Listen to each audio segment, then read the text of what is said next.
চেছ school আসামলৈ সকলোকে স্বাগতম জনাইছো। মই প্ৰাঞ্জল ফুকন, ফিডে ইনষ্ট্ৰাক্টৰ। যোৱা দুটা হোমৱৰ্ক মই দিছিলোঁ, সেই হোমৱৰ্ককেইটাৰ আজি প্ৰব্লেমৰ আনচাৰটো তোমালোকক মই দিম। তো তাৰ ভিতৰত এটা প্ৰব্লেম তোমালোকৰ আগত আছিলে এইটো।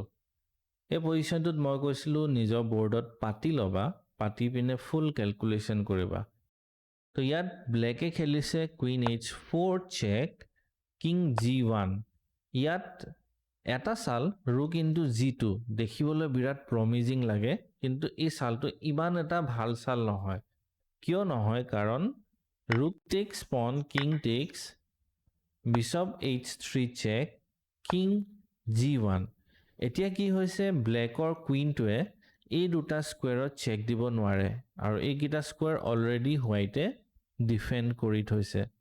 যদি চেকেই দিব নোৱাৰে তেতিয়া কোনো ধৰণৰ প্ৰফিট নাপায় বা এডভান্টেজ নহয়।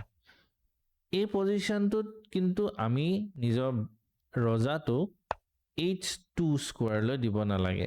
বহুতে আনচাৰ পঠাওঁতে কিংটো H2 কৈছে, bishop into F1, queen king G1, bishop into queen, আৰু গেমখন উইনিং বুলি কৈছে। হয়, উইনিং হয়, কিন্তু ইয়াত প্ৰব্লেমটো হৈছে হোৱাইটৰ যিটো মুভ অফ চইচ, কিংটো H2 নেখেলি পিনে কিংটো G1 খেলিলে ব্লেকে এডভান্টেজ ল'ব নোৱাৰে। নেক্সট ইয়াত জিকিবৰ কাৰণে কোনটো চাল দিব? Queen H3। ৰুকে G2 পনটো এবছলিউট পিন কৰি থৈছে, তাৰে এডভান্টেজ ল'বৰ কাৰণে queen H3 followed by queen takes G2 checkmate. F6, F3 বচাবলৈ অনলি মুভ। এতিয়া হোৱাইটে নিজৰ চেকমেটটো বচাইছে, আৰু অভাৰলোড তোমালোকে চবে শুনিছা? ইয়াত হোৱাইটৰ যিটো কুইন আছে সেইটো অভাৰলোড হৈ আছে। কি কাৰণে? এটা পনটো বচাই থৈছে চেকমেটৰ পৰা, 2 নম্বৰ বিশ্বপটোও বচাই থৈছে। তো এতিয়া কি হ'ব? Bishop into E3 check.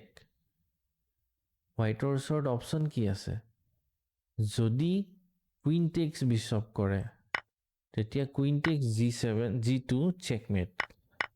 যদি ৰুক F2 কৰে তেতিয়াও কুইন টেক্স G2 চেকমেট। এই চেকমেটটো কাৰণ ৰুকখন এবছলিউট পিন হৈ গৈছে। এই বস্তুখিনি তোমালোকে কেলকুলেট কৰোঁতে চাব লাগে। সেইটোকে কাৰণে মই তোমালোকক কৈছিলোঁ নিজৰ বৰ্ডত পাতি পিনে কেলকুলেট কৰিবা। তো হোমৱৰ্ক নম্বৰ 1টো আছিলে এনেকুৱা সলিউশ্যন। বহুতে আনচাৰ কাৰেক্ট দিছা, কিন্তু কিছুমানৰ ইয়াত কনফিউজন আছিলে, আৰু মই আশা কৰোঁ এনেকুৱা কনফিউজনবোৰ যাতে তোমালোকে ফিউচাৰত নকৰা, কাৰণ এইটো বিৰাটেই বেছিক হয়। আচ্ছা, 2 নম্বৰ যিটো হোমৱৰ্ক আছিলে সেইটো তোমালোকৰ স্ক্ৰীনত এইটো এটা বিৰাটেই বেছিক আনচাৰ আছিলে। ইয়াত আমি ডাবল বিশ্বপৰ এডভান্টেজটো লওঁ।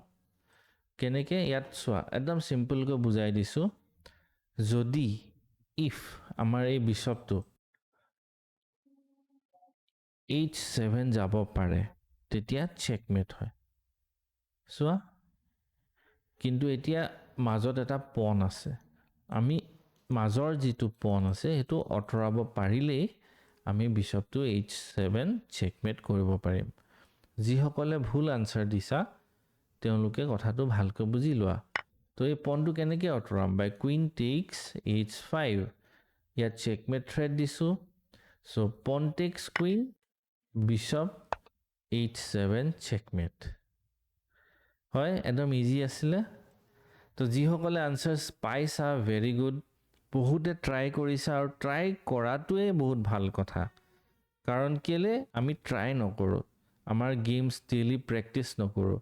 আৰু মই যে এই প্ৰব্লেমছখিনি দিছোঁ, বেচিক্সৰ পৰা এডভান্স হওক বা ইণ্টাৰমিডিয়েট প্লেয়াৰ্ছ হওক, সকলোৰে বস্তুটো অকণমান ৰিভাইজ হৈ যায়। বেচিক্স বিগিনাৰ্ছসকলে শিকিব পাৰে, ইণ্টাৰমিডিয়েটসকলে ট্ৰাই কৰে, শিকিবও পাৰে, আৰু যিসকলে এডভান্স তেওঁলোকৰ ৰিভিজন হৈ যায়।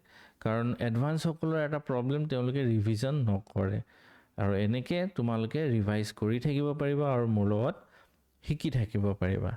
যদি প্ৰফেশ্যনেলি চেছ শিকিব বিচাৰা তেনেহ'লে ফোন নম্বৰটো ইয়াত আহিয়ে থাকে সেই ফোন নম্বৰটোত তোমালোকে ফোন কৰিব পাৰা নতুবা তোমালোকে আমাৰ ৱেবছাইট chessschoolassam.com তাত ভিজিট কৰিবা আৰু ভাল লাগিলে লাইক শ্বেয়াৰ ছাবস্ক্ৰাইব কৰি দিবা ঠিক আছে এতিয়ালৈ ইমানেই বাই বাই